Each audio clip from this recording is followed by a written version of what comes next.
Hello everyone, उम्मीद करता हूँ कि सब के सब खैरियत से होंगे। यहाँ से चारों पांच उठें और इस तरफ को आके बैठें प्लीज।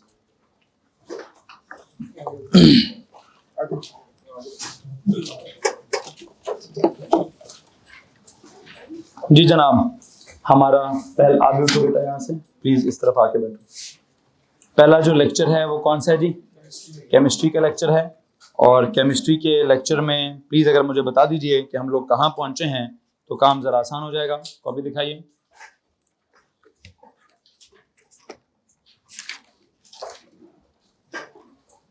हमने अपना केमिस्ट्री का या फिजिक्स का सिलेबस जो है वो स्टार्ट किया with the knowledge of science. हमने साइंस को पढ़ने की कोशिश की।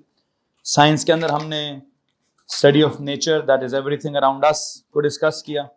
एवरीथिंग अराउंड अस को हमने मैटर, एनर्जी और फ्री स्पेस के हिसाब से क्लासिफाई किया। मैटर के बारे में हमने जब केमिस्ट्री की तरफ आना था तो कहा it is anything that is composed of particles कह दिया। फिर हमने जब कॉम्पोजिशन ऑफ मैटर को पढ़ने की कोशिश की तो हमने कहा it is composed of particles. तो कौन कौन से पार्टिकल्स निकले? एटम्स का लफ्ज निकला, आयंस का लफ्ज निकला एंड मॉलिक्यूल्स का लफ्ज निकला। इसके अंदर हमने जब एटम्स को समझाने की कोशिश की तो उसके लिए मैंने एक डेफिनेशन डेवलप की। क्या जनाब? It is the simplest particle of an element that may or may not exist independently but it takes part in a chemical reaction. ठीक, अभी क्लास को स्टार्ट करने से पहले बुशरा के पास बैठना नसीब हुआ तो मैडम कहती हैं सर एक डेफिनेशन ये आपकी वाली भी मैंने लिख दी, सर एक मैंने गूगल की थी, मैंने ये देखें वो भी लिख दी। फिर कहती हैं सर एक मैंने कोई किताब पढ़ी है, मैंने वो भी लिख दी। और अब सर एंड पे चेक करें मैंने अपना कंक्लूजन क्या लिखा है। ठीक है, तो मैम जरा वो कंक्लूजन पढ़िए जो आपने लिखा है। उन्होंने 3-4 बातों को मिक्स करके कुछ लिखने की कोशिश की है। ठीक है, ये बात बयान करना या उनका नाम लेके रेफर करने की जरूरत इसलिए पड़ी है कि आपको बता सकूं कि आपकी क्लास के अंदर कुछ बच्चे ऐसे भी हैं कि जो 3-4 जगहों से पढ़ेंगे। ठीक है, और आपका मुकाबला भी उन्हीं लोगों के साथ है। वो सिर्फ यहाँ पे पाकिस्तान में या आपकी क्लास में ऐसा बच्चा नहीं है, पूरी दुनिया में जिस जोन में आप compete करते हैं वहाँ उनसे भी 10 हाथ आगे के बच्चे होते हैं। ठीक है, वो किताब एक नहीं, वो 4-4, 5-5 किताबें पढ़ते हैं। ठीक है, फिर वो सिर्फ सर ज़हीर के नहीं, यूट्यूब को पता नहीं 15 टीचरों के लेक्चर्स भी सुनते हैं। वो फिल्म ड्रामे देखते ही नहीं है। ठीक है, वो सिर्फ और सिर्फ जो देखते हैं पढ़ाई से रिलेटेड चीज़ें देखते हैं। ठीक है, तो आपका भी क्या होना चाहिए? आपको भी अपने आप को इम्प्रूव करते रहना चाहिए। खैर मैं चाहता हूँ, हालांकि इतनी लंबी मिसाल नहीं है, सबको पता है कि उसने क्या लिखा हुआ होगा, लेकिन मैं जानना चाहता हूँ कि उसने कौन कौन सी पहले 3 अलग अलग सुनाओ जी। कहीं गूगल में क्या लिखा था? तो एक जुमला कहीं था smallest unit of matter indivisible by chemical means. आगे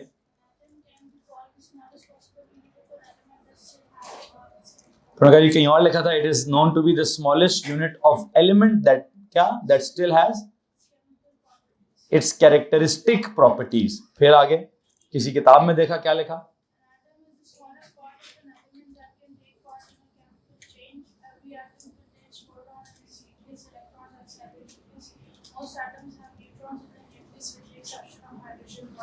चलो जी, वो गई एक्सेप्शन तक भी चले गई। फिर आगे उन्होंने एंड पे कहीं मुझे भी थोड़ी रिस्पेक्ट दे दी है कि सर आपने जो लिखवाया है वो भी लिखा है मैंने। जी वो क्या लिखा है?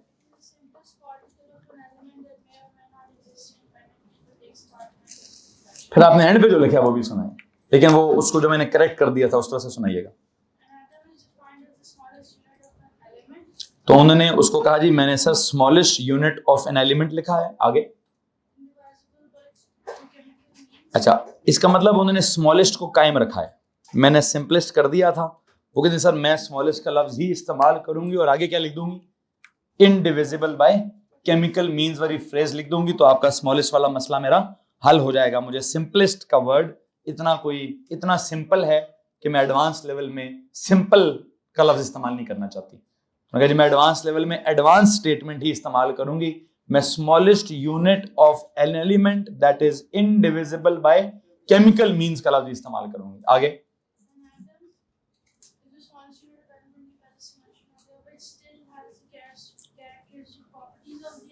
हाँ,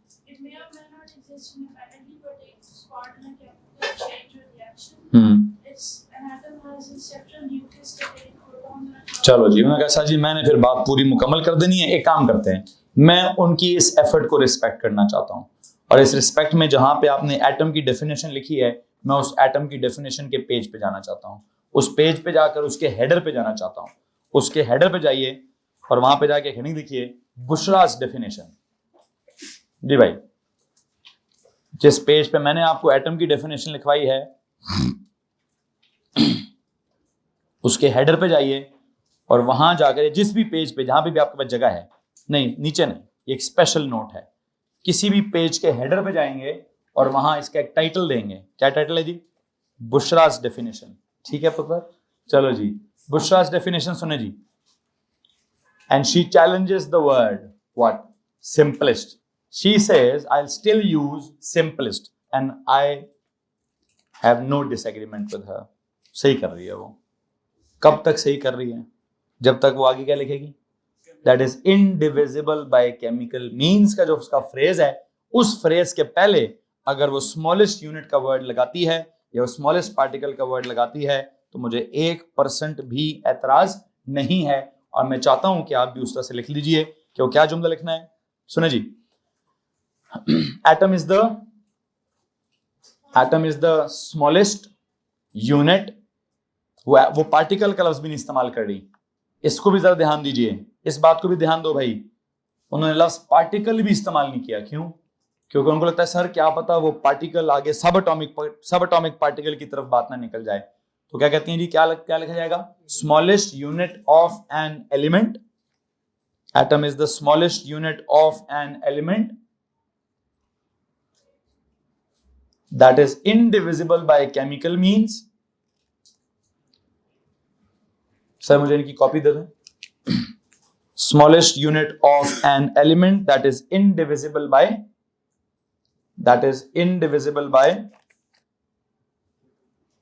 indivisible through chemical means,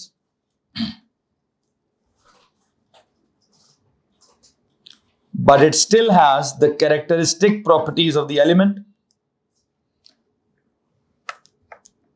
But it still has the characteristic properties of the element.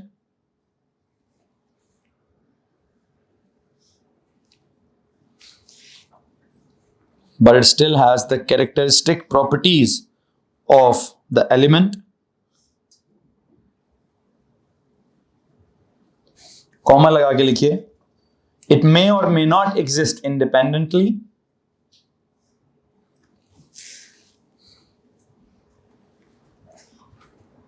It may or may not exist independently. It may or may not exist independently, but it takes part in a chemical reaction. Right? But it takes part in a chemical reaction.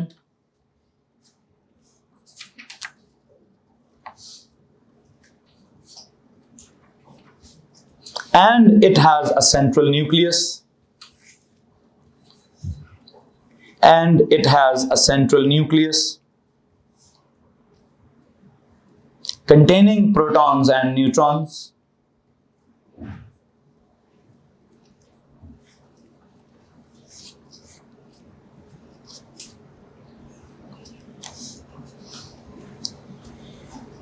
With electrons orbiting around the nucleus. With electrons orbiting around the nucleus. With electrons orbiting around the nucleus. बस खत्म। अभी और भी कुछ लिखवाऊं? पूरा ऐसा तो लिखवा दिया है, ठीक है जी। तो कहने का मतलब ये है कि उन्होंने कहा सर जी आपने कभी कहा था कि किताब को भी सुनो, इंटरनेट से अपनी रिसर्च भी करो, मेरा लेक्चर भी लो और अपनी कोई कहानी भी बनाओ। तो उन्होंने बिल्कुल एग्जैक्ट उसी पैटर्न पर किसी किताब से भी डेफिनेशन लिखी, गूगल से भी डेफिनेशन लिखी, कहीं और से भी डेफिनेशन लिखी, मेरी डेफिनेशन भी सुनी और इन पे सारों को मिक्स करके उसने बड़ा जबरदस्त किस्म का स्टेटमेंट कंपोज किया जिसमें उसने smallest unit of an element that is indivisible by chemical means की फ्रेज डाली। फिर उसने इसके साथ आगे क्या कहा कि जनाब ये स्टिल हैज क्या characteristic properties of the element, कि जो आयरन की as a whole characteristic properties हैं तो आयरन के एटम की भी क्या होंगी, वही प्रॉपर्टीज होंगी। फिर उसने कहा कि अकेला क्या पता आयरन का एटम अकेला मिले ना मिले, ठीक है, कुछ के अकेले मिल जाएंगे, कुछ के अकेले एटम्स मिलेंगे ही नहीं। फिर उसने कहा जी नहीं, रिएक्शन की जब बारी आएगी तो हाँ वहां पर ये अकेला जरूर सेपरेट कर दिया जाएगा। फिर उसने उसका इंटरनल स्ट्रक्चर भी समझा दिया कि सर इसके अंदर कोई न्यूक्लियस होगा जिसके अंदर प्रोटॉन्स और न्यूट्रॉन्स होंगे, लेकिन हाँ जो इलेक्ट्रॉन्स होंगे वो क्या हो रहे होंगे, वो रिवॉल्विंग अराउंड द न्यूक्लियस कर रहे होंगे। I believe yes this is और बाय ऑल मीन्स ये कंप्लीट डेफिनेशन है जिसके अंदर हर तरह की बात जो है वो मुकम्मल मौजूद है। प्लीज इसको पीछे की तरफ भिजवा दीजिए। सो मैं आप सब लोगों से क्या चाहता हूं, मैं आप सब लोगों से चाहता हूं, देखिए एटम के बारे में आपको लगता होगा कि सर जी क्या यार ये क्यों पढ़ाया आपने, क्या जरूरत थी ए लेवल्स में जाकर छोटे से एटम को डिफाइन करने के लिए, आपने हमारा वक्त ही जाया किया है, ठीक है, जब मैं इनिशियली जब पढ़ा रहा हूँ। लेकिन एक और बच्चे के दिल दिमाग में आया यार एक एक बात बड़ी इंपॉर्टेंट होती है, एक एक बात को फॉलो करना होता है, एक एक बात को समझना होता है, एक एक बात को चैलेंज करना होता है, अपनी भी कोई कहानी डेवलप करनी होती है। तो ये है असल में ए लेवल के बच्चे की निशानी, ए लेवल के अच्छे बच्चे की निशानी, ठीक है। मैं अभी यहाँ बैठे बैठे इसको बता सकता हूँ कि अगर ये इसी तरह से चलती जाए, अपना पूरा साल इसी तरह से लगाए, तो यस आई कैन गारंटी कि उसके 4 सब्जेक्ट्स हैं कि 5 हैं, 500 के 500 ए लेगी वो, ठीक है। She has been one of those students जिसको पिछले साल मैं कहता रहा कि तुमने टेंशन नहीं लेनी, तुम्हारे 8 के 8 स्टार है, क्योंकि पिछले साल से भी ऐसी पढ़ रही है वो, ठीक है, वो जान ही नहीं छोड़ती। अभी भी मैं आया हूँ, मैं वहां बैठा हूँ, कहती सर ये 3D और 4S का मसला आपको पता कैसा होता है ये 4S नीचे क्यों होता है तो 3D बाद में क्यों होता है, बजाय इसके मुझे कहती सर आपने कोई मूवी ड्रामा देखा है, वो एक क्या कहते हैं, मुझे वो लेवल वाला एक बच्चा कहता सर जी वो एक इंडिया की बड़ी ना KGF बड़ी मशहूर हुई है, रॉकी भाई है जी, वो खैर मैंने कहा खड़े में जा तेरी ऐसी ही तैसी है। तो कुछ बच्चे आपसे वो बातें करेंगे, कोई बच्चा आपसे क्या कह रहा है, अब मैं उसको समझा रहा हूँ कि पुत्र 3D और 4S पढ़ाऊंगा, डोंट वरी, ऐसा पढ़ाऊंगा कि तुम्हें सब समझ नहीं सर मुझे भी समझाएं, मुझे पता मैं बताती हूँ आपको, सब्र करें। 4S सर पहले होता है जब भर जाता है तो भरने के बाद ऊपर चला जाता है, सर 3D नीचे आ जाता है, आपको पता ना ऐसे ही होता है। मैंने कहा हाँ जी मुझे पता है ऐसे ही होता है। तो she is on her own frequency, that is कमाल की फ्रीक्वेंसी कि सर मुझे बताएं ना बताएं मैं सर को बता दूंगी, ठीक है। तो इससे क्या होगा, इससे वो एक फेज में रहेगी, वो फेज उसको क्या करेगा, उसकी हर बात मुकम्मल रहेगी, उसके पास कुछ अधूरा नहीं बचेगा। तो वो क्या करना चाह रही है, जो जो वो पढ़ रही है वो हर चीज को मुकम्मल क्लियर कंप्लीट करके आगे जाना चाह रही है, ताकि मुझे उनके लिए दोबारा पीछे परेशानियां ना उठानी पड़े।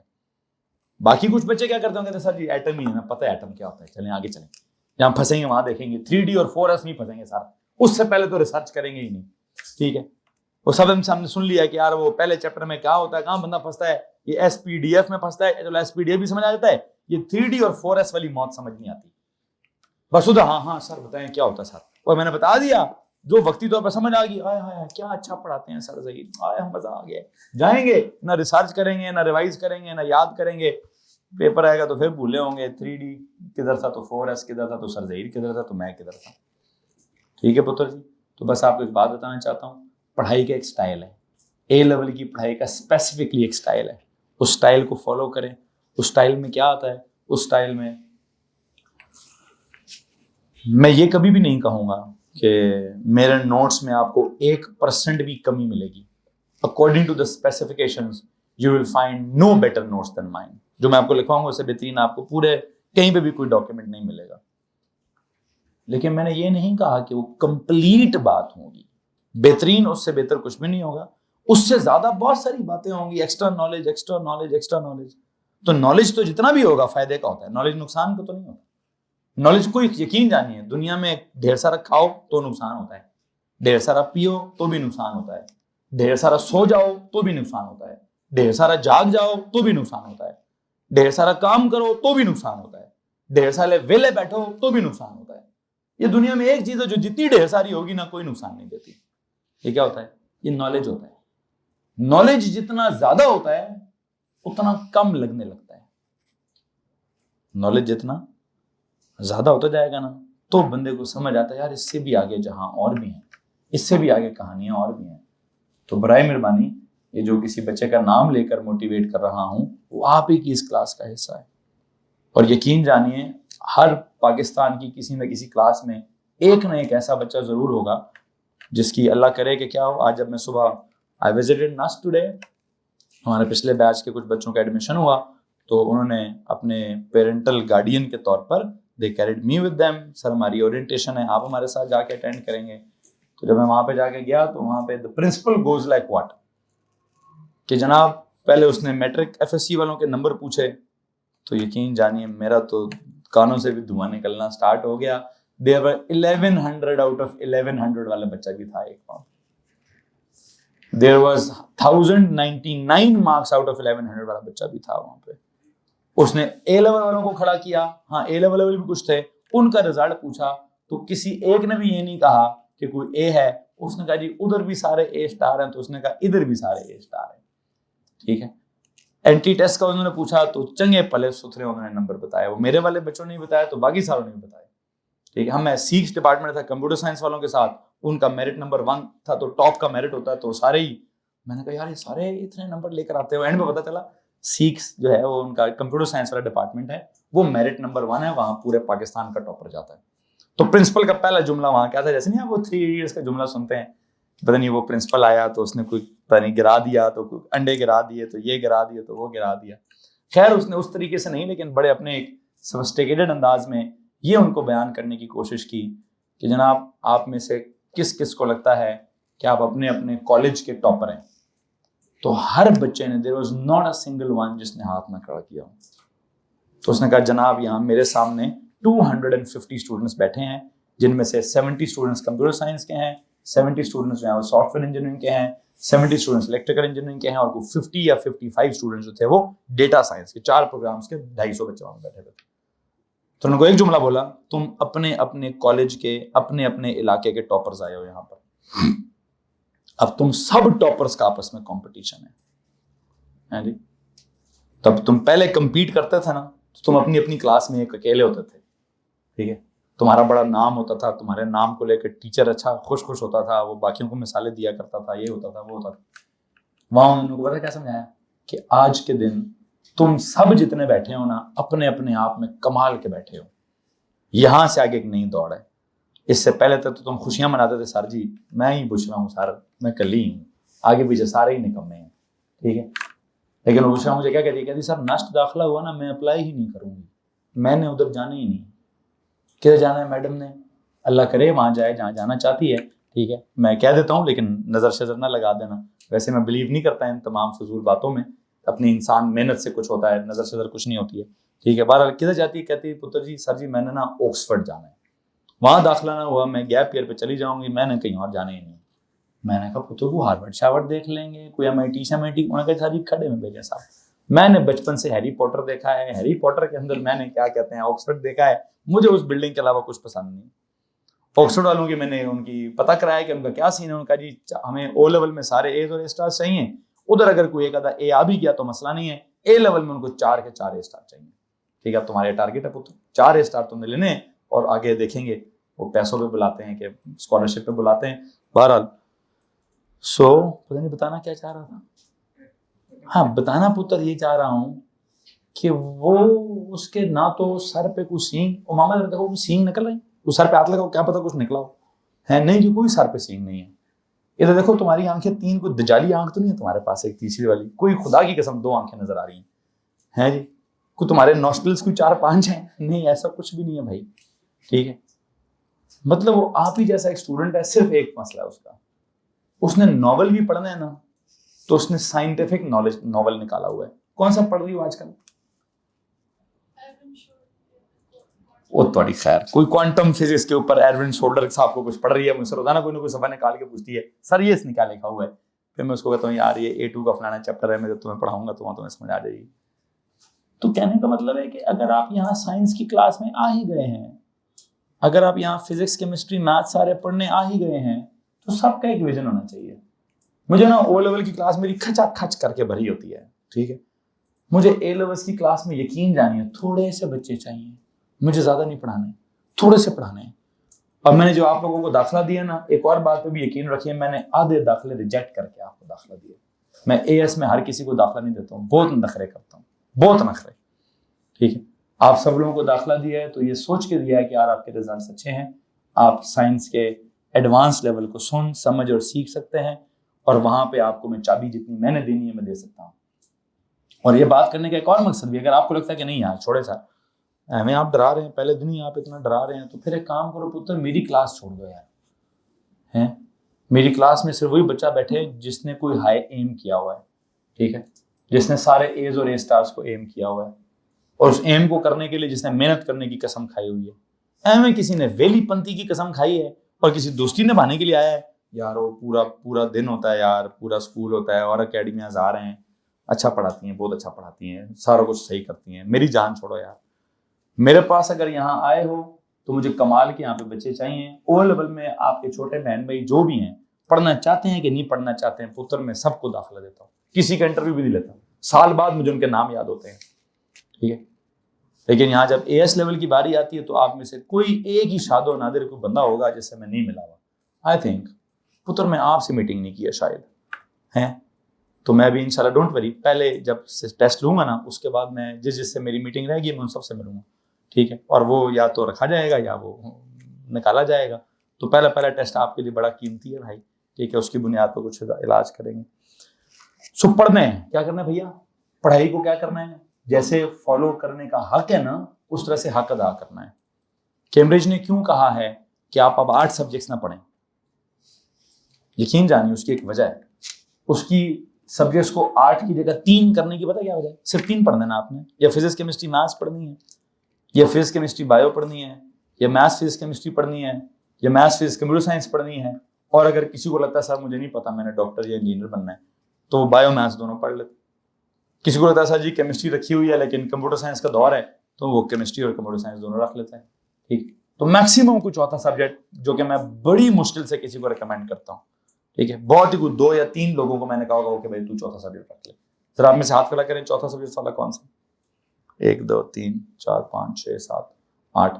आप में से मैंने किस किस को कहा रख लो चौथा? 1 2 3 4 5। तो जिनको मैंने नहीं कहा वो जरा एक दफा मुझसे मिल लीजिएगा कि किस खुशी में उन्होंने चौथा रखा है, ठीक है। अगर मुझे कन्विंस कर देगा या मैं कन्विंस कर लूंगा। बहरहाल ये 3 सब्जेक्ट्स का फलसफा है, क्या फलसफा है कैम्ब्रिज का, क्या फलसफा है कि जी अब आपको सब नहीं पढ़ना, अब आपको सिर्फ 3 पढ़ना है। ना वो आपसे उर्दू पढ़ाना चाहते हैं, ना वो आपको इंग्लिश पढ़ाना चाहते हैं, उन्हें पता है हम अभी भी मुसलमान ही हैं, हमारे निज़ाम को पता है मुसलमान, इस्लामियात भी नहीं पढ़ाना चाहते, वो हमें हिस्ट्री ज्योग्राफी कुछ भी नहीं पढ़ाना चाहते। वो सिर्फ ये चाहते हैं कि भैया तुम जो 3 सब्जेक्ट्स पढ़ोगे ना, तुम्हें उन 3 सब्जेक्ट्स का क्या बनना है, मास्टर। क्या बनना है भाई? उसका तुमने मास्टर बनना है। उसको इस हद तक सीखना है कि तुमसे ज्यादा वो सब्जेक्ट किसी को ना आता हो। फिर उस बुनियाद पर क्या होगा, हाँ उस बुनियाद पर तुम्हें मेडिकल में दाखिले मिलते हैं, या इंजीनियरिंग में दाखिले मिलते हैं, या आईटी में दाखिले मिलते हैं, या मुल्क में दाखिले मिलते हैं, या मुल्क से बाहर दाखिले मिलते हैं, या स्कॉलरशिप मिलती है कि नहीं मिलती है। तुम इनको जितना अच्छा परफॉर्म करोगे तुम्हारे आगे रास्ते उतने ज्यादा खुलते जाएंगे, ठीक है।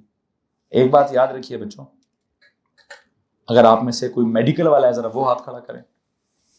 चलें जी, गर्ल्स ज्यादा हैं बॉयज थोड़े कम हैं। मेडिकल वालों को पहले दिन से पता होता है कि मेडिकल का मेरिट किधर है, बहुत ज्यादा है, पता है ना, ठीक है।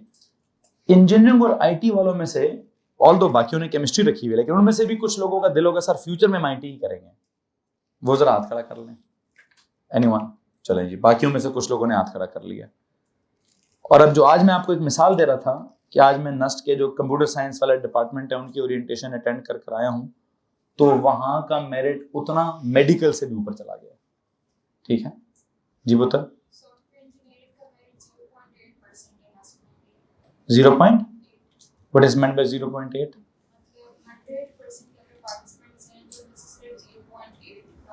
तो इसका मतलब समझ आ रहा है? इसका मतलब मैं दूसरी तरह समझा देता हूँ। इसका मतलब है जी मोर देन 95% उनका मेरिट है, ठीक है। कि अगर आपकी सारी ओए लेवल्स के आसपास 93-94% के आसपास सारा फार्मूला रहेगा तो आपका नस्ट के अंदर कंप्यूटर साइंस में दाखिला होगा, ठीक है। कंप्यूटर साइंस एक साल में नस्ट एक साल में 6000 एडमिशंस देता है। 6000 में से उन्होंने 250 एडमिशंस दी है सीक्स के अंदर। उसमें से भी अगर आप 70 एडमिशंस इलेक्ट्रिकल वाले निकाल लें तो पीछे हो गए 180 एडमिशंस। जो आपने 0.8% बोला है, I think that is 180 students out of 6000 students. 6000 बच्चे दाखिल हुए हैं, उनमें से सीएस में कितने या सॉफ्ट में कितने होते हैं? 180 टॉपर्स। कहाँ के टॉपर्स? पूरे पाकिस्तान के, मैट्रिक, एफएससी के, ओ लेवल, ए लेवल के, एंट्री टेस्ट के, हर चीज के टॉपर्स वहां जाएंगे। तो उसका मेरिट थोड़ा हाई है भाई, ठीक है। उसके लिए आप सब कोशिश करें। हाँ, मैं चाहता हूँ कि जनाब इस साल कंप्यूटर साइंस में 3 मेरे स्टूडेंट्स गए हैं, ठीक है। हाँ, पूरे नस्ट के अंदर वो 21 या 22 बच्चे नस्ट चले गए हैं, ठीक है, क्योंकि वहाँ इलेक्ट्रिकल इंजीनियरिंग भी है, केमिकल इंजीनियरिंग भी है, पेट्रोलियम इंजीनियरिंग भी है, सिविल इंजीनियरिंग, 50 तो इंजीनियरिंग कराते हैं वो, ठीक है। एक दफ़ा एंटर हो तो उन्होंने स्कूटियाँ लगी रखी वहाँ पे कि भाई तुम पैदल नहीं चल सकते, यहाँ पे पैदल चलोगे तो रात को बेहोश हो जाओगे। स्कूटियाँ वहाँ पे ऑन है, ओपन है, स्कूटी आप कैंपस से बाहर लग, जहाँ स्कूटी मिली पकड़ के जाएंगे, जहाँ दिल करता है आप चले जाएं, ठीक है। पेट्रोल फ्री, स्कूटी फ्री, बिजली फ्री, सब फ्री, ठीक है। Horse riding free, swimming pool free, everything free. बहरहाल आज उन्होंने ओरिएंटेशन में खाना पानी भी सबके लिए, वो लंबा सा रिफ्रेशमेंट फ्री जी, खाओ जी जो दिल करता है खाओ, ठीक है। क्यों? किस खुशी में? टॉपर्स की खुशी में। आप टॉपर्स हैं भाई, आपका हक है। यहाँ पर मुल्क में मसाइल ज़्यादा हैं, यूनिवर्सिटियाँ कम हैं, तो टॉप की यूनिवर्सिटियाँ और कम हैं। शायद बहरहाल मेहनत करनी है, रहा मेहनत करिए। यहाँ पर मैं भी करूँगा, कराऊंगा भी आपसे, दिखाऊंगा भी आपको। आज के लेक्चर में एक बात दिखाई गई है कि छोटे से लफ्ज़ को आपकी एक क्लास फेलो ने कितना कुरेदने की कोशिश की है, तो आपको क्या तकलीफ होगी बाकियों को कि उस छोटे से लफ्ज़ को आपने क्यों नहीं कुरेदा होगा। मैं बस आपको ये थोड़ा सा पिंच करना चाहता हूँ कि वो आप ही का क्लास फेलो है, वो अगर इतना कुछ कर रहा है और मैं उसकी डेफिनेशन को देखिए रिस्पेक्ट भी कर रहा हूँ, पेज के हेडर पे लिखवा दी है। आपको पता है ना पेज के हेडर पे मैं क्या लिखवाता हूँ? वहां तो मैं वो स्पेशल नोट लिखवाता हूँ, नोट का नाम भी किसी के नाम पे रख दिया है। समझो, न्यूटन्स लॉज ऑफ मोशन है जी, आइंस्टाइन्स फेमस इक्वेशन, तो मैंने क्या कर दिए? बुशराज डेफिनेशन। तो यू नो उसका मतलब है कि उसने इतनी रिसर्च की है कि उसको रिस्पेक्ट देनी चाहिए। तो आप भी सब करेंगे, मुझसे डिस्कस करते जाएंगे, मैं जो पढ़ाऊंगा हर लम्हे चैलेंज करते जाएंगे, तो सीखते जाएंगे। अगर आप कहेंगे सर जी आप तो सही पढ़ाते हैं, आप तो सर सही नहीं, आपने गलत क्या पढ़ाना है, ठीक है, तो फिर वो तो ना सुनेंगे, जितना हजम होगा तो बस ठीक है, जितना नहीं होगा तो नहीं होगा। उसने अभी तक अपनी डेफिनेशन में मेरे वर्ड को चैलेंज किया रखा। I would not use simplest word, मैं स्मॉलेस्ट ही लिखूंगी और मैं स्मॉलेस्ट को आगे एक्सप्लेन कर दूंगी। मैं सिंपलेस्ट पार्टिकल में बिलीव ही नहीं करती हूँ, सही करती है, ठीक है, लेकिन मैं क्या करूँ, मैं अब वो पूरी गूगल की तरह भी नहीं, पूरी किताब की तरह, तो स्पेसिफिकेशंस की तरह जाऊंगा। उसको आपने रिसर्च करना है, उसको आपने समझना है, आपने मुझे बार बार कहना नहीं सर हम नहीं मानते, ये लफ्ज ऐसे होना चाहिए, ठीक है, और मैं रिस्पेक्ट करता जाऊंगा आपको। और इस आर्ग्यूमेंट्स के चक्कर में हम क्या करते जाएंगे, हम सीखते जाएंगे, ठीक है। मेरे लिए ए लेवल की क्लास में आर्ग्यूमेंट बहुत वैल्यूएबल है, आपका आर्ग्यूमेंट बहुत वैल्यूएबल है। ओ लेवल की क्लास में मैं इतना मार्जिन नहीं देता, वहाँ चल रहा होता है, बस चल रही होती है। ए लेवल में मैं कोई लेक्चर प्रिपेयर नहीं करके आता हूँ। मुझे पता है मैं एटम पढ़ा रहा हूँ, एटॉमिक स्ट्रक्चर पढ़ा रहा हूँ, कहीं ना कहीं रैंडमली कोई सवाल आपने पूछना है तो मेरे लेक्चर में कहीं और निकल जाना है, ठीक है। हाँ, स्पेसिफिकेशन मेरे दिमाग में है, कहीं ना कहीं मैं रहूंगा स्पेसिफिकेशन के अंदर ही रहूंगा, ठीक है। और अगर मुझे लगा आपका सवाल स्पेसिफिकेशन से बाहर निकल रहा है, वो किस टाइम पूछ लेती है, डार्विन की थ्योरी पूछती है, कभी क्या पूछती है, तो मैं कहता हूँ रहने दे, परे मार उसको। स्पेसिफिकेशन के अंदर जब तक रहती है तो तब उससे सारी बातें करते हैं। बहरहाल एटम की डेफिनेशन की बात करते हैं। अब अगर आप इस डेफिनेशन को पढ़ें, किसको लगता है सर मुझे को मजा नहीं आया है, आपने इतनी आधे घंटे की किसी की तारीफ के पुल बांध दिए लेकिन मजा नहीं आया है सर, इसमें क्या खास बात थी? एनीवन जी वैसा साहब, मजा नहीं आया? थोड़ा सा मजा आया, काफी नहीं है। ज्यादा मजे पता कब आएंगे? जब मैंने सैंडल उतारी और आपके सर पे मारी ना, तो बहुत ज्यादा मजे आएंगे, ठीक है। इतनी मजे लेने हैं। खैर बहरहाल ज्यादा मजा मुझे आप किसी दिन करा दीजिएगा, ठीक है। आप मुझे प्रोटॉन जो नीचे समझाया ना, उसके बारे में ढेर सारी डिटेल आके सुनाइएगा ना, और मुझे कहिए सर जी आपने जो डिटेल सुनाई है वो कम है, इसको ऐसा होना चाहिए, उसको वैसा होना चाहिए, फिर मुझे थोड़े मजे दिला दीजिएगा, फिर मैं आप वाले मजे भी इन तक पहुंचाऊंगा, ठीक है। तो जब तक आपने खुद कोई काम नहीं किया, आप नहीं किसी को कहेंगे कि मजा आया कि नहीं आया। मुझे बड़ा मजा आया है, ठीक है। बहरहाल सुनो जी, कॉपी दिखाओ यार, काम पहुंचे थे। एटम की डेफिनेशन में उन्होंने उसको रिव्यू कराया, उन्होंने मुझसे चेंज करवाया और मैं उसको एक्सेप्ट करता हूँ, ठीक है जनाब जी। मैं अगले साल क्या करूंगा, मैं अगले साल पूछ रहा ये तुमने लिखवाया, ये सारा लिखवा दूंगा, ठीक है। क्यों? चूंकि अगर आप मेरी डेफिनेशन भी देखें, मैंने भी तो अधूरी नहीं छोड़ी थी पुत्र जी। मेरा नाम है सर ज़हीर, हैं जी बुशरा जी, उस्ताद हूँ आपका। मेरी अगर डेफिनेशन को फॉलो करोगे तो एक लफ्ज में से नीचे 2 लफ्ज निकाले हैं, फिर दूसरे लफ्ज में से नीचे 3 लफ्ज निकाले हैं, फिर तीसरे लफ्ज में से नीचे पता नहीं कितनी कहानी लिखी है। आपको पता है मेरी डेफिनेशन कहाँ खत्म हो रही है? हाँ जी, मेरी डेफिनेशन खत्म होती है, सिंपलेस्ट को मैंने आगे एक्सप्लेन किया, the building block of matter. फिर एलिमेंट को मैंने आगे एक्सप्लेन किया, pure substance that is made up of one type of atoms. फिर प्योर सब्सटेंस को आगे एक्सप्लेन किया जी, मेटल्स भी हैं और नॉन मेटल्स भी हैं और नोबल गैसेस भी हैं। फिर वहां से आयरन के बारे में कहा जी, उसके अंदर ये होता है तो उसके अंदर ये होता है तो उसके अंदर ये होता है। फिर एग्जिस्ट करता है कि नहीं करता है वो समझाया है। फिर उसके अंदर आगे चलते चलते इंडिपेंडेंस समझाई है, रिएक्शन समझाया है, बॉन्ड ब्रेकिंग समझाए हैं। तो मैंने तो पुत्र पूरी डेफिनेशन में पूरी केमिस्ट्री सुनाई है, ठीक है। तो अधूरा तो मैंने भी नहीं छोड़ा है, ठीक है। सो मैं पूरा करूंगा काम को, ठीक है। और आप जब जब जिस लम्हे मुझे कुछ समझाने की कोशिश करेंगे मैं उसको भी समझूंगा। तो मेरी डेफिनेशन उन 3 जुमलों में मुकम्मल वो भी नहीं होती है, वो उसका एक समराइज्ड वर्जन था। मुझे लगा इतने वर्ड्स समराइज करने हैं, उनकी एक्सप्लेनेशन में जाता जाऊंगा तो हाँ, सिंपलिस्ट की अपनी एक एक्सप्लेनेशन है, एलिमेंट की अपनी एक एक्सप्लेनेशन है, एग्जिस्ट करता है इंडिपेंडेंटली कि नहीं करता है उसकी अपनी एक एक्सप्लेनेशन है, केमिकल रिएक्शन में कैसे इन्वॉल्व होता है उसकी अपनी एक एक्सप्लेनेशन है। सो यू नो, बहरहाल जब हम आज से आगे गए, एटॉमिक स्ट्रक्चर को जब हमने सीखा तो जनाब जी हमने यहाँ पे वो सेंट्रल पार्ट और आउटर पार्ट और न्यूक्लियस और शेल्स और ये तो वो और सब एटॉमिक पार्टिकल्स तक चले गए। फिर जब हम सब एटॉमिक पार्टिकल्स तक गए तो वहां मैंने क्या किया, वहां मैंने आपको एक ओ लेवल का टेबल रिव्यू कराया, और उस ओ लेवल के टेबल में जहां जहां मुझे लगा गलती है, जहां जहां मुझे लगा कमी है, जहां जहां मुझे लगा इजाफा करना है, मैंने वहां वहां चीजें तब्दील कर दी। मैंने रिलेटिव चार्जेस की जगह एक्चुअल चार्जेस डेवलप कर दिए। रिलेटिव चार्ज के लिए एक नया लफ्ज इजाद कर दिया, क्या लफ्ज, इलेक्ट्रिकल नेचर। यार उसको बजाय इसके कि आप रिलेटिव चार्ज कहें, आप उसको बेहतर है क्या कहते हैं कि प्रोटॉन की इलेक्ट्रिकल नेचर पॉजिटिव है, इलेक्ट्रॉन की इलेक्ट्रिकल नेचर नेगेटिव है, न्यूट्रॉन की इलेक्ट्रिकल नेचर क्या है, न्यूट्रल है। इसमें मसला इस बात से।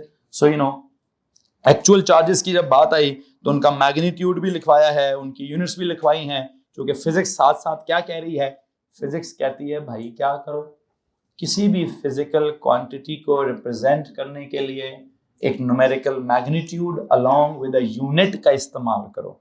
ये उस स्पेसिफिकेशन की पहली लाइन थी।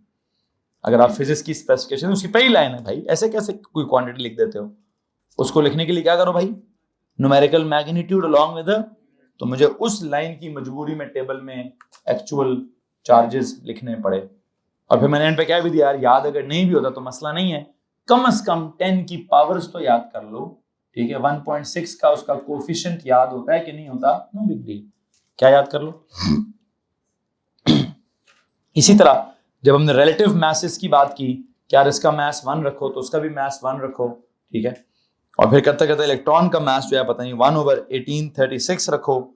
सो यू नो, यहाँ पर हमने क्या किया, मुझे कहा नहीं यार इसका भी मजा नहीं आ रहा है, हमने रेशो सी बनाई हुई है, इलेक्ट्रॉन को हमने रेशो में लिख दिया है 1/1836।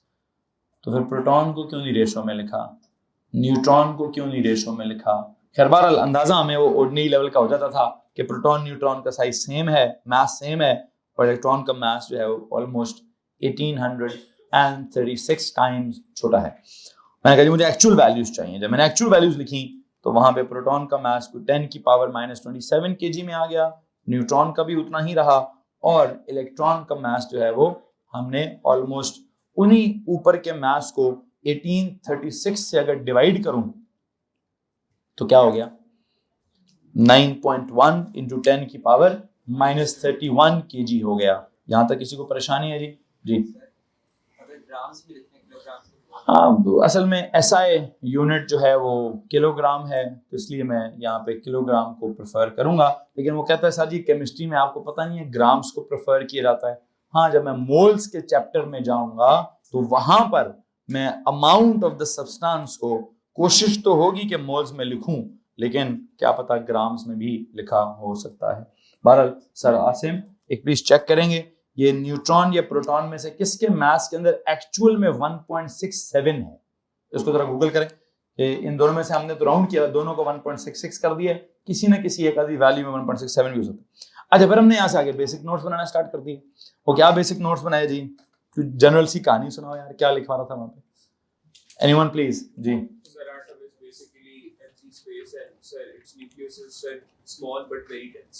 तो इसका मतलब क्या है small but very dense? Sir has देख के तो नहीं, समझ के, एब्जॉर्ब करके, फील करें क्या क्या कह रहे हैं, क्या सुन रहे हैं। Sir, it has a very small size. तो इसको फिजिक्स में बोलें। If anything has a very small size, how do you describe it in physics? Sir, Hold on. basically, sir, it's relative mass. खड़े में गया, relative तो खड़े में गया। मैं अब जो लफ्ज पूछा मुझे उस लफ्ज का जवाब चाहिए। You said इस mass, आपने कहा इसका very small size है। I said describe this phrase in physics. If anything has a small size, how do you tell this? Sir, it has a very small volume. हाँ, exactly. Sir इसका volume बहुत कम है, ऐसे बोलते हैं, ठीक है। अब हम जब बड़े हो रहे हैं ना तो हमारी बातें करने का अंदाज भी क्या होना चाहिए। सबसे इंपॉर्टेंट चीज बस ये है, आपके दिमाग में होगा आइडिया, लेकिन पेपर में जो लफ्ज लिखने हैं आप वो लफ्ज नहीं लिख रहे होंगे, ठीक है।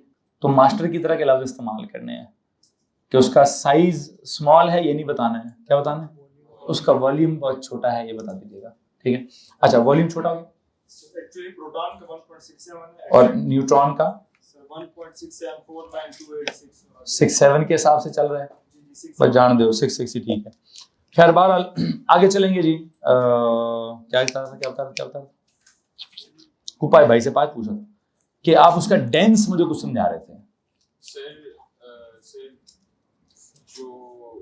the weight of proton and the weight of proton and neutron, I see. Sir, mass. The weight है जी mass. Sir, the mass, sir, it's more than the electron, and sir, it being more dense in the bit. जी बोलो, आप उसको अच्छे से explain करें। The main purpose of the statement is that it tells us that all the mass of the atom is concentrated inside the nucleus. Exactly. इसका मतलब purpose ये है कि सारा mass concentrated है किधर, न्यूक्लियस के अंदर, और न्यूक्लियस का वॉल्यूम क्या है, बहुत कम है, तो डेंसिटी की इक्वेशन क्या है, mass over वॉल्यूम है, तो mass सारे का सारा उधर है, वॉल्यूम बहुत नीचे है, तो डेंसिटी बहुत ऊपर चली जाएगी, क्योंकि डेंसिटी और वॉल्यूम आपस में कौन सी प्रोपोर्शन में है, इनवर्सली प्रोपोर्शनल में है। किसी को मसला का हाथ खड़ा करेंगे जी। एनीवन, फिर हम जब यहाँ से आगे जाते हैं तो हम कहते हैं यार वो न्यूक्लियस के अंदर है क्या क्या, जो है उसको कहते क्या है, न्यूक्लियॉन्स कहते हैं। क्या कहते हैं जी, न्यूक्लियॉन्स कहते हैं। न्यूक्लियॉन्स किन किन को कहते हैं, प्रोटॉन्स एंड उनकी तादाद को क्या कहते हैं, उस तादाद को कुछ और भी कहते हैं। उस नंबर के साथ क्या लगाऊं कि एटॉमिक मास बन जाए, तो ये AMU के लिए शॉर्ट हैंड क्या होता है, वो U की वैल्यू क्या होती है, 1.66 × 10⁻⁻27। उससे मल्टीप्लाई करूंगा तो आंसर किस में आ जाएगा, किलोग्राम में आ जाएगा। किसी को मसला इस बात से जी, हमने कहा था कि सर जी जो न्यूक्लियॉन नंबर होता है वही मास नंबर भी होता है, और उसी को एटॉमिक मास भी कहते हैं अगर क्या हो जाए, अगर U लिख दिया जाए साथ में, AMU या U लिख दिया जाए साथ में। बहरहाल करते करते क्या हुआ, हमने सारे नंबर्स की बात की, फिर हमने कहा कि जो दोनों में से ज्यादा इंपॉर्टेंट कौन है, हमने कहा जी प्रोटॉन्स। क्यों जी, प्रोटॉन्स की इंपॉर्टेंस क्यों है, हसीब, प्रोटॉन्स का चार्ज पॉजिटिव है, तो आपके साथ वाले प्रोटॉन्स का चार्ज पॉजिटिव है, तो क्यों भाई, उनको इंपॉर्टेंस क्यों दे दी सारी हमने।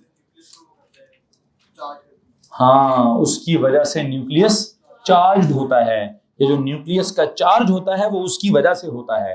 ये जो न्यूक्लियस का चार्ज होता है उसको कहते हैं क्या है जी Zahak, what is this charge on the nucleus known as, हाँ कसम से मैंने इतनी आसान सी बात पूछी है जिसका बड़ा घटिया जवाब दिया तुमने। एब्सेंट होना इज अ वेरी घटिया तरीन जवाब, ठीक है। मेरा सवाल इतना आसान है तो मेरे सवाल को फॉलो कर भाई। तू अपनी छुट्टी को फॉलो कर रहा है, छुट्टी का बताएगा तो मेरा तो बीपी हाई होगा। किधर अंडे देने गया हुआ, बीमार था, ठीक ठाक हटा कटा लग रहा है। क्या बीमारी हुई तुझे, स्प्रेड हो गई, तो फिर तू क्या, तुझे क्या हुआ, ड्रिप लग गई, फिर अच्छा टेम्परेचर हाई हो गया। मेरे जुमले को सुनो, मुझे जवाब चाहिए, आपसे जवाब चाहिए। The charge on the nucleus is known as what?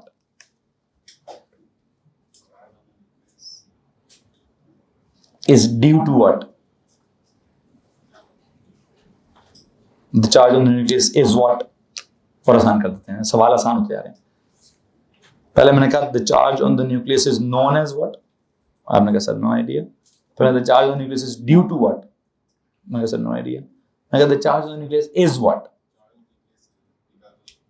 Is because of the protons. शुक्र अल्हम्दुलिल्लाह, एक जवाब आ गया। अगला, तो the charge on the protons is क्या, तो इसलिए the charge on the nucleus is क्या, positive. Now what is it known as,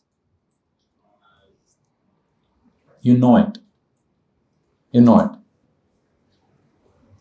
हाँ जी, हाँ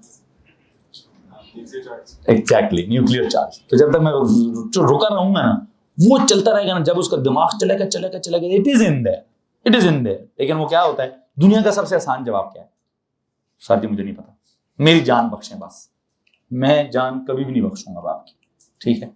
आप छुट्टी पर हो, आप बीमार हो, बीपी लो है कि हाई है, बुखार लो है कि हाई है, मैंने तो बस सवाल पूछ लिया तो मुझे जवाब चाहिए चाहिए, ठीक है। तो सही बता रहे हो सब कुछ, सिर्फ क्या करना है, इस पे क्या करना है, इस पे जोर डालना है। इतना सिंपल सा सवाल था। The charge on the nucleus is known as nuclear charge, ठीक है जी। तो उसने पहले जवाब दे भी दिया। बहरहाल आगे चलेंगे आगे चलेंगे आगे चलेंगे। हमने कहा कि जनाब जी अब जब सारा का सारा चार्ज जो है, देखें प्रोटॉन और न्यूट्रॉन दोनों को कंपेयर करें तो मास में तो बराबर है, मास दोनों का ऑलमोस्ट एग्जैक्टली सेम।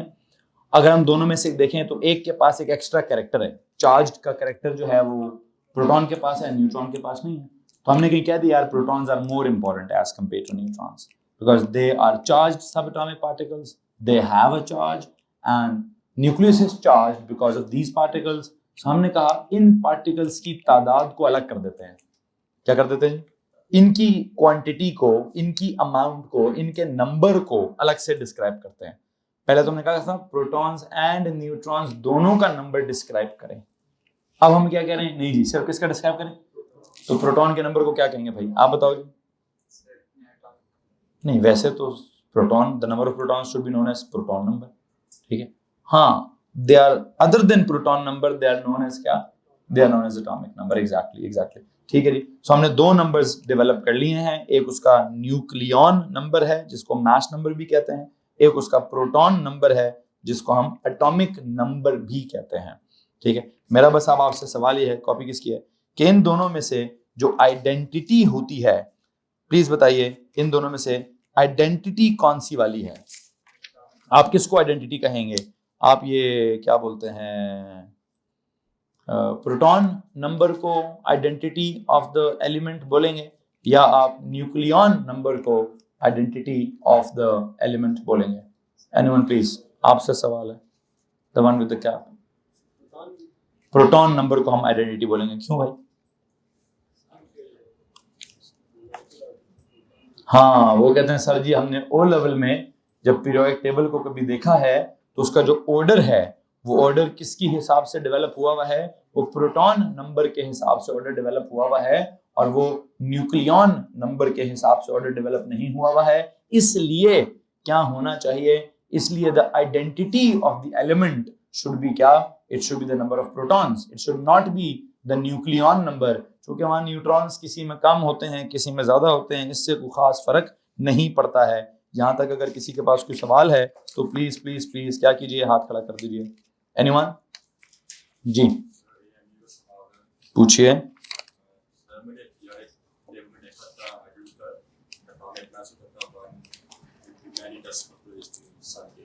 अच्छा, ये जो आपने पीरियोडिक टेबल देखा है जिसमें वो कहते हैं सर जी मैंने कुछ न्यूक्लियॉन नंबर्स देखे हैं जो डेसिमल्स में हैं, कुछ मास नंबर्स देखे हैं जो डेसिमल्स में हैं, कुछ एटॉमिक मासेस देखे हैं जो डेसिमल्स में हैं।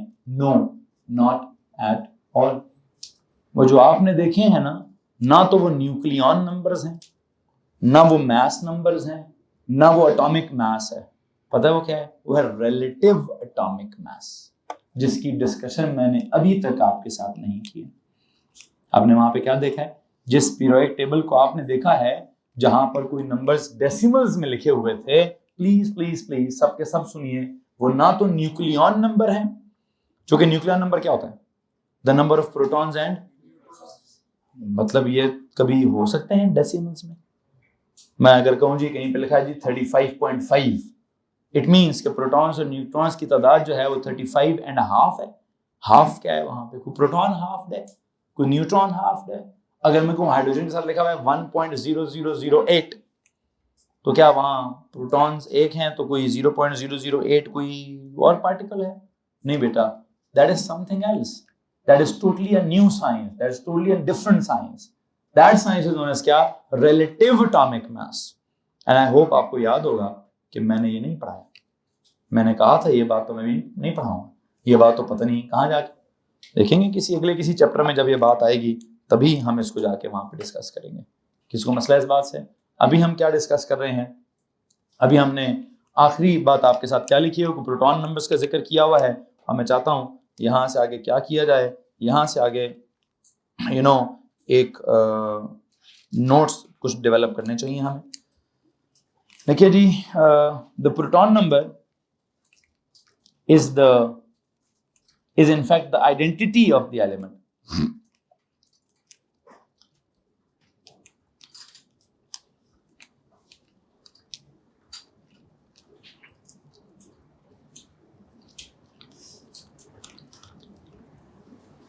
Is the identity of the element.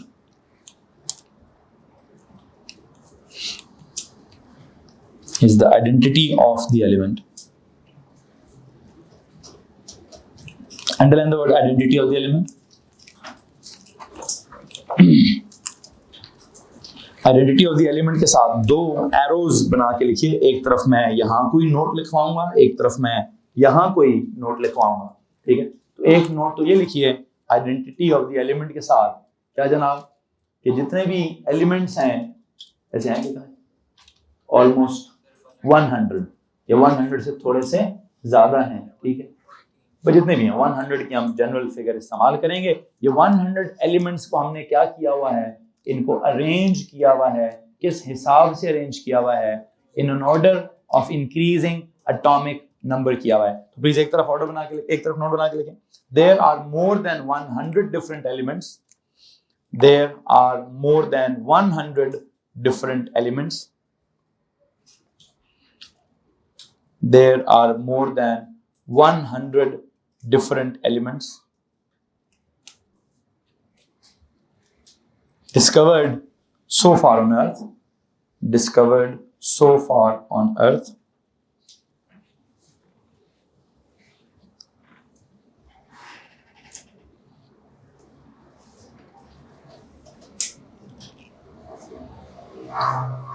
which are arranged in the periodic table, that are arranged in the periodic table,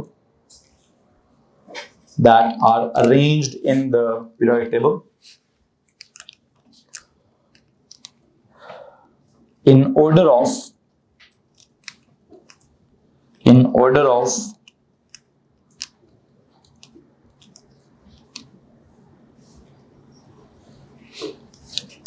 क्या जी?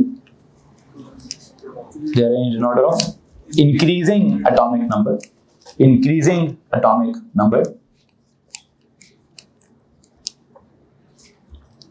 increasing atomic number।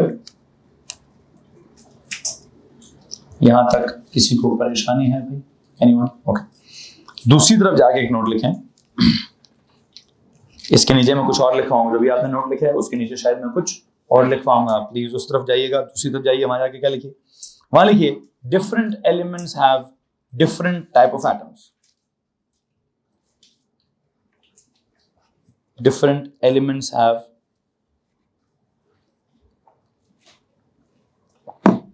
सर ऊपर एक डायरी पड़ी होगी, बोला दीजिए खाली, कोई भी जो पड़ी हुई है। क्या लिखा है जी? Different elements have different types of atoms. Different elements have different types of atoms. अगला जुमला लिखिए, different types of atoms have different number of subatomic particles. Different types of atoms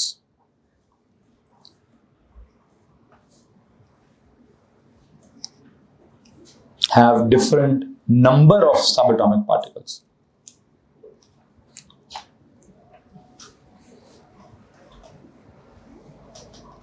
different type of atoms have different number of subatomic particles. Comma लगा के लिखिए mainly the protons.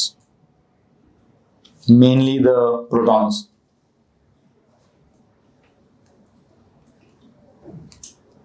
Mainly the protons. अगला जुमला लिखिए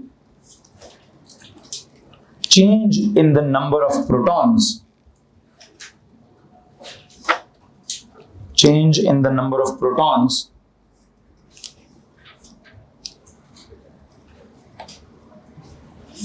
changes the whole element. Changes the element. Change in the number of protons changes the whole element. I think यहां पे जाकर आपको क्या बात समझ आ गई होगी, यहां पे जाकर आपको क्या बोलते हैं ये आइडेंटिटी ऑफ द एलिमेंट वाली बात समझ आ गई होगी कि अगर प्रोटॉन्स बदलेंगे तो क्या बदलेगा।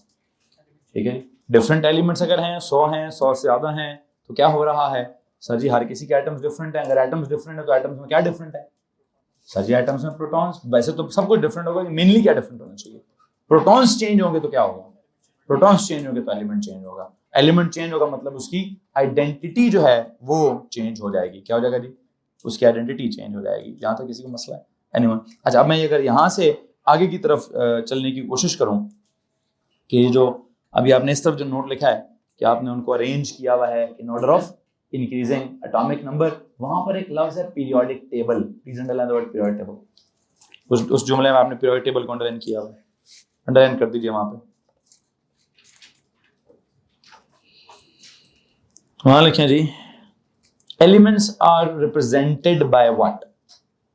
कैसे रिप्रेजेंट करते हैं पीरियोडिक टेबल में, they are represented by what, by their symbols along with what, two characteristic numbers.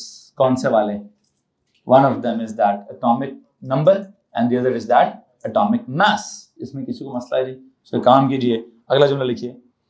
किसको अंडरलाइन किया, पीरियोडिक टेबल को। पीरियोडिक टेबल को अंडरलाइन करके लिखें जी elements are represented in the periodic table, in the periodic table, in the periodic table, the elements are in the periodic table, the elements are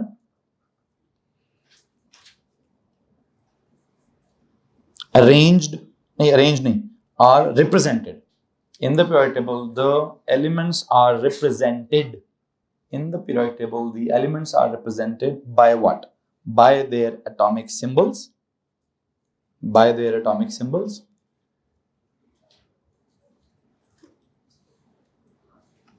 along with two characteristic numbers, along with two characteristic numbers.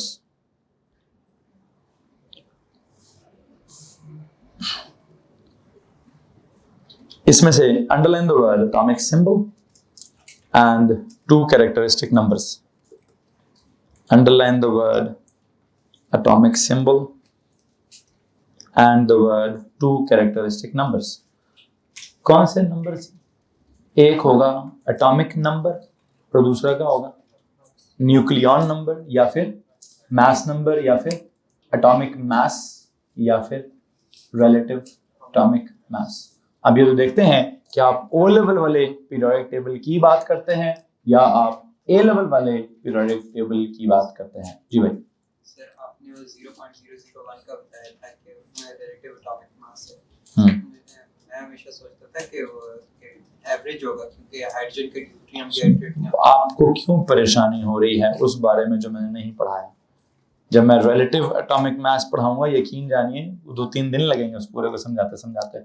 ठीक है, उसमें step by step जाऊंगा। आप सही कह रहे हो। मैं पहले क्या करूंगा, मैं पहले उसमें कोई एवरेज निकालने की कोशिश करूंगा। किस चीज़ की एवरेज निकालूंगा, उसका अपना एक चैप्टर बनाऊंगा। फिर उसके बाद मैं उसको किसी स्टैंडर्ड एलिमेंट के साथ कंपेयर करूंगा। उस कंपैरिजन के बाद मैं उसके लिए नाम रिलेटिव एटॉमिक मास का नाम रखूंगा। अभी मैं इसके ऊपर इतनी बात नहीं करना चाहूंगा, बल्कि एक काम करता हूँ, ऐसे कर लेते हैं। यहाँ पर ना आप एक काम कीजिए, लिखिए एटॉमिक सिंबल होगा, दरमियान में ये लिखिएगा, उसके इधर उधर में कुछ लिखवाता हूं। बल्कि दिमाग में एक साइड पे लिखिए, पेज के एक साइड पर आइए जी, पेज की एक साइड पे लिखिए जी। आपके पास क्या होगा, आपके पास एक ऐसे लिखें आप, x लिखें, x के ऊपर लिखें ना a लिखें और नीचे लिखें z। हेलो ऐसे करो, ऐसे लिखें, दरम्यान में x लिखें, ऊपर क्या लिखें a लिखें, तो नीचे क्या लिखें, नीचे z लिखें। What is this x? ये उस एटम का सिंबल होगा, वी कॉल इट क्या, we call it atomic symbol. ठीक, ये जो ऊपर का नंबर है, व्हाट इज दिस a? हाँ जी, ये उसका एटॉमिक नंबर तो नहीं है, no it is not atomic number. This a is atomic mass. क्या जनाब ये दिस, बल्कि इसको एटॉमिक मास नहीं कह रहा मैं अभी, इसको मैं क्या कहूंगा, न्यूक्लियॉन नंबर, या फिर मैं इसको क्या कहूंगा, मास नंबर। क्योंकि इसके साथ क्या नहीं लिखा होगा, u या amu नहीं लिखा। अगर आपने इसके साथ u या amu लिख दिया तो क्या होगा, तो क्या होगा, फिर ये एटॉमिक मास हो जाएगा। ठीक है, तो अभी मैं इसको एटॉमिक मास नहीं कह रहा जी, इसको क्या बोलूं, what is this z? This is that proton number, या फिर जिसको आप क्या बोलेंगे, एटॉमिक नंबर। ठीक, अच्छा सर जी जरा ए लेवल वाला पीरियोडिक टेबल निकालें, ए लेवल वाला पीरियोडिक टेबल निकालें जी। सुनो भाई, दरम्यान में आ गया हमारे पास एटॉमिक सिंबल, ऊपर आ गया हमारे पास न्यूक्लियॉन नंबर या मास नंबर, नीचे आ गया हमारे पास प्रोटॉन नंबर या एटॉमिक नंबर। और इधर अगर मैं आपको एक छोटी सी बात ये बताऊं कि please tell me what is this a equals to, since it is equals to nucleon number, तो a इज इक्वल टू क्या, this a is equal to the number of protons plus क्या, plus the number of neutrons, and you know the number of protons is क्या, it is known as what, z। a is equal to z plus the number of neutrons। ये कोई ordinary level की बात आपको नजर आ रही होगी, z वहां प्लस हो रहा है, यहां जाकर क्या करें, यहां जाकर आप उसको माइनस करें तो क्या आ जाएगा, there comes the number of neutrons. ये जो मैंने आपको कहानी लिखवाई है, इस कहानी में क्या चल रहा है, इस कहानी में ये ओ लेवल की कहानी चल रही है। कौन सी कहानी चल रही है भाई, ठीक है सर, ये क्या कहानी चल रही है भैया, ओ लेवल की कहानी चल रही है। लेकिन जब मैं ए लेवल वाला पीरियोडिक टेबल खोलूंगा तो क्या होगा, एक काम कीजिए, इस पूरी कहानी के साथ क्या लिखिए, दिस इज सारा ओ लेवल। ए लेवल का जो पीरियोडिक टेबल है उसमें कहानी थोड़ी सी मुख्तलिफ है, उसमें कहानी क्या है वो जरा प्लीज सुनिएगा कि वहां पर उसने क्या क्या लिखा हुआ है। वहां पर वो सबसे ऊपर क्या लिखेगा, वो सबसे ऊपर लिखेगा जी एटॉमिक नंबर। ठीक है, जिसको कि आप क्या कहेंगे, प्रोटॉन नंबर। फिर वो उसके नीचे क्या लिखेगा, उसके नीचे उसने लिखना है जी एटॉमिक सिंबल।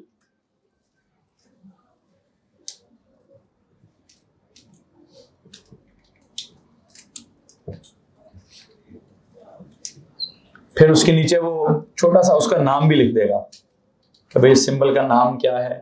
फिर एंड पे जाके क्या लिखेगा, एंड पे लिखेगा जी रिलेटिव एटॉमिक मास। ठीक है, और जो रिलेटिव एटॉमिक मास लिखेगा सारी की सारी values correct to 1 decimal place होंगी, करेक्ट टू 1 डेसिमल प्लेस। जी तो भाई you know what is happening, बस 2 मिनट रुको, मैं लेक्चर खत्म करता हूँ, just 2 minutes. Okay, so you know what is happening, what is happening. O level वाले टेबल में, ओ लेवल वाले टेबल में क्या होता था, आप ऊपर का जो नंबर होता था क्या था भाई, ऊपर न्यूक्लियॉन नंबर होता था, दैट वाज कौन सा number, bigger number. You remember that, I think आपको याद होगा कि ऊपर वाला नंबर बड़ा होता था और नीचे वाला नंबर स्मॉलर होता था। ऊपर वाले में से नीचे वाले को क्या करते थे, माइनस करते थे, तो माइनस करके क्या पता चलता था, नंबर ऑफ न्यूट्रॉन्स पता चलते थे। अब का जो पीरियोडिक टेबल है वो कहता है भाई ऊपर वाला नंबर इतना इंपॉर्टेंट ही नहीं है, सीक्वेंस उसके हिसाब से ही नहीं है तो उसको ऊपर क्यों लिख रहे हो? वो कहता है हमने ओ लेवल में ऊपर नंबर ये क्यों लिखा कि बड़ा नंबर था इसलिए इसको ऊपर लिख दिया। ए लेवल वाला क्या कहता है? कहता है बड़ा छोटा नहीं चलेगा, सिग्निफिकेंट और इनसिग्निफिकेंट चलेगा।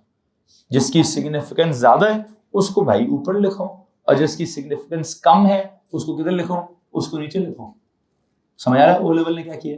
पीरियोडिक टेबल का पैटर्न भी अपसाइड डाउन कर दिया है कि ओ लेवल के पीरियोडिक टेबल में क्या हो रहा था सर, न्यूक्लियॉन नंबर जिसको कि हमने मास नंबर कहा, जिसको हमने मतलब प्रोटॉन्स और न्यूट्रॉन्स की तादाद थी, that would never be in decimals except for one example in O level only. O level में एक एग्जांपल है जो डेसिमल्स में है, वो क्लोरीन वाली 35 पॉइंट, बस ऐसे ही है। वो जानबूझ के इसलिए है कि भाई कुछ तो सिलेबस में एक टॉपिक पढ़ाना था, कौन सा वाला, आइसोटोप्स वाला टॉपिक पढ़ाना था, इसलिए उन्होंने एक एग्जांपल वो भी डाल दी। अदरवाइज द मास नंबर और the nucleon number can never be in decimals. ठीक है, बहरहाल वहां उन्होंने बिगर को सिग्निफिकेंस देना था तो बिगर ऊपर कर दिया, स्मॉल नीचे कर दिया। हमारे पास जब हम ए लेवल में आ गए हैं तो कहता है भाईजान ऐसा नहीं होगा कि बड़ा ऊपर है तो छोटा नीचे है। कैसा होगा? मोर सिग्निफिकेंट ऊपर होगा और लेस सिग्निफिकेंट नीचे होगा। तो आई थिंक एटॉमिक नंबर या प्रोटॉन नंबर अगर ऊपर है तो उसकी वजह क्या है? इट इज मोर सिग्निफिकेंट, इसलिए इसको ऊपर लिखने की जगह मिली है। जहां तक ताल्लुक इसका, दिस इज लेस सिग्निफिकेंट।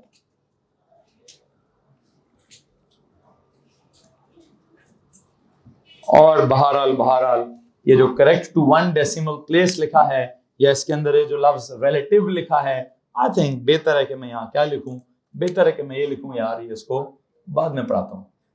मैं अभी किस टॉपिक में नहीं फंसना चाहता, मैं अभी ये रिलेटिव एटॉमिक मास वाली डेफिनेशन के अंदर बिल्कुल भी नहीं फंसना चाहता जी। हाँ, अगर आप मुझसे मिसाल लेंगे तो मैं आपको एक मिसाल जरूर दे देता हूं। और मिसाल मैंने आपको क्या देनी है, सपोज करिए मैं सबसे पहली मिसाल आपको दे देता हूं, हाइड्रोजन की मिसाल देते हैं जी। हाइड्रोजन कैसे लिखेंगे आप ओ लेवल के अंदर? H लिखा होगा, ऊपर भी 1 लिखा होगा, नीचे भी 1 लिखा होगा। लेकिन जब आप ए लेवल में आएंगे, ए लेवल में हाइड्रोजन कैसे लिखा होगा? ए लेवल में H लिखा होगा, ऊपर भाईजान 1 ही लिखा होगा, नीचे जो है तो क्या लिखा होगा जी? हाइड्रोजन लिखा होगा छोटा सा, और नीचे 1.0 लिखा होगा। क्या लिखा होगा? चाहे वो 1 ही क्यों ना हो, चाहे वो 1 ही क्यों ना हो, इसने 1.0 लिखा हुआ है। किसी को मसला है इस बात से? सिमिलरली अगर आप मुझे कोई और मिसाल देते हैं, लाइक लेट्स सपोज मैं यहां से मिसाल देता हूं जी, क्या बोलते हैं, आयरन की मिसाल देते हैं जी, आयरन की मिसाल लेते हैं। अगर मैं यहाँ ओ लेवल में कोई आयरन की मिसाल रखता, आयरन के साथ लिखा होता Fe, Fe पे ऊपर लिखा होता बड़ा नंबर 56 आई गेस, ठीक है, और नीचे लिखा होता 26, ये लो जी। लेकिन जब आप इसी आयरन को ए लेवल के पीरियोडिक टेबल में देखेंगे तो आपको क्या नजर आएगा? तो वहां पे आपके पास आयरन Fe लिखा होगा, ऊपर 56 नहीं, ऊपर 26 लिखा होगा, नीचे छोटा सा नाम आयरन भी लिखा होगा, और उसके नीचे 56 नहीं बल्कि लास्ट मिनट 55.8 लिखा होगा। क्या लिखा होगा जी? वहां नीचे